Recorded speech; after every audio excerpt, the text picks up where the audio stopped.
Сайн байна уу? Танд энэ өдрийн мэндийг хүргэе. За нэгэн бясалгагч гүн ухаантан йогийн багшийн манифестын тухай мөн чанар тайлбарыг та бүхэндээ хүргэе. Хүссэн зүйлээ бүтээж илэрхийлж чадна. Хүн бүр аз эсвэл Тэнгэрийн ивэлэр биш, харин дотоод ертөнц ухаан, бие, сэтгэл хөдлөл, энерги зохион байгуулж сурч чадсанаар гэдгийг хэлдэг. Нэгдүгээрт бүх зүйл оюун ухаанд эхэлдэг. Хүмүүсийн бүх бүтээсэн зүйл, хот, технологи, урлаг бүгд хэн нэгний оюун санаанд бодол хэлбэрээр эхэлж дараа нь бодит болсон. Тиймээс амьдралыг өөрчлөхийг хүсвэл эхлээд зөв бодлыг бий болгохыг сур. За хоёрдугаарт таны оюун ухаан бол хүсэл биелүүлэгч мод юм. За энэ дээр нэгэн домгийг жишээ болгож ярьдаг. Тэр хүн деваачнд орж ирээд хүсэл биелүүлэгч модны доор суудаг. Тэр юу бодно яг л тэр чигээр нь биелүүлж өгдөг. Хоол, унд, ус гэд тэр доор нь биелдэг.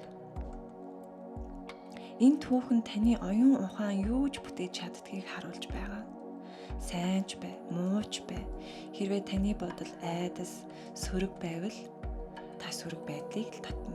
Харин бодол чинь тайван, эерэг байвал сайн сайхан зүйлсийг л татна. За 3-дугаарт дотоод ертөнцөө зохион байгуул. Хүн 4 үндсэн хэмжээсээс бүрддэг.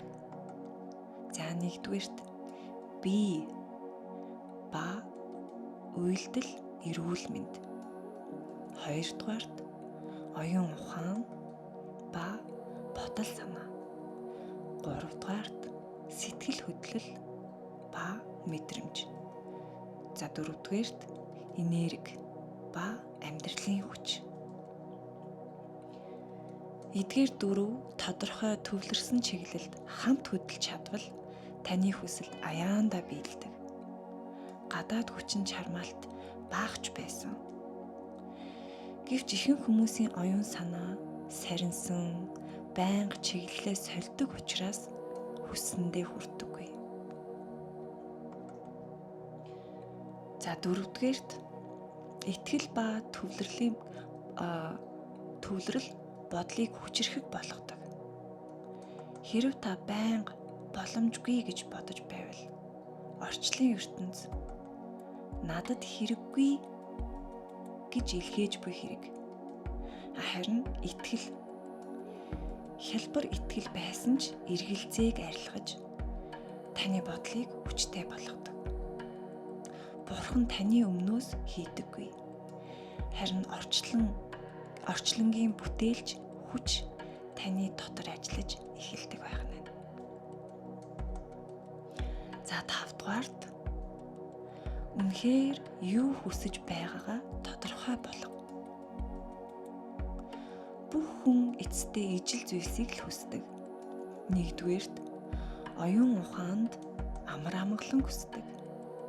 2-дугаарт зүрхэнд баяр баясгалан хүсдэг.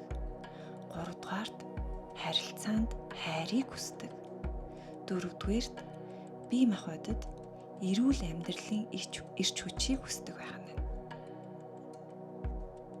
Энэ бол жинхэнэ амьдралын утга юм. Сайхан амьдралын утга дотоод ба гадаад орчиндөө тааламжтай байга. Өдөр бүр өнөөдөр би хаач явсан? Би инх тайван, хайр, баяр баясгалан түгээн гэж бодож эхэл. Олон удаа бүтлгүйдсэн ч зүгээрээ оролдлого бүр чамд ямар нэгэн юмыг л зааж идэг. Тууштай хүн хизээж үнэхээр бүтлгүйддэггүй. Таны бодол, сэтгэл хөдлөл, энерги, бие, нэг чиглэлд нэгдэх үед чи бүтээгч болдог. Эдгээрийг нэг зорилго руу нэгтгэвэл таны бүтээх ба илэрхийлэх хүч асар их болно. Энэ л одоо йогийн жинхэнэ мөн чанар, бясалгагчийн одоо жинхэнэ мөн чанар, манифестийн жинхэнэ мөн чанар болдгийг зүгээр нэг бүтээлийн хэсгээс байхаас өөрөө бүтээгч болох руу дотоодоос хувиргах ухаан юм. За ингээд өнөөдөр та бүхэндээ манифестийн мөн чанарыг тодорхой буюу товч хэлж өглөө. Анхаарал тавьсанд баярлалаа.